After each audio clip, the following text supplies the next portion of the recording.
எல்லாத்தையும் கத்துக்கணும். அதான் இந்த ஊசியை கத்துக்கணும். அப்படி தரிசனம் இல்லாம வாழாத. சர்ச்சு காலையில உடனே வேலைக்கு ஓடணும், சர்ச்சுக்கு ஓடி வரணும். ஒரு தரிசனத்தை உண்டாக்கு. அல்லேலூயா. ஜெபம் மட்டும் நான் போறேங்க. ஏதாவது ஒரு காரியம் வாக்கி பண்ணுமா, சர்ச்சில் ஒரு 1/2 ஜெபம் மட்டும் போலாம். டிஸ்கஸ் பண்றது இல்லை. முன்னாடி போய் நின்னுக்கிறது, 2 மணி நேரம் வெயிட் பண்றது. அந்த 10 நிமிஷம் வந்து ஒரு சர்ச்சில் போய் ஜெபம் மட்டும் போலாம். அது என்ன இல்லை பாருங்க, அந்த தரிசனம் இல்லை பாருங்க.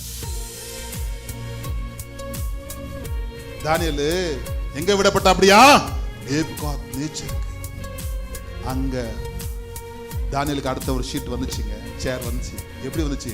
தரிசனங்கள். சொல்ல பார்க்கலங்க, தரிசனம். ஹல்லேலூயா. நிறைய சொல்லி கொண்டு போலாம். 3வது பாயிண்ட் போவோம். 2 நாளாகமம் 26:5. ஏன் காரியத்தை ஆண்டவர் வாக்கிய செஞ்சார்? 3வது பாயிண்ட் வாசிக்கலாம். 2 நாளாகமம் 26:5. தேவனுடைய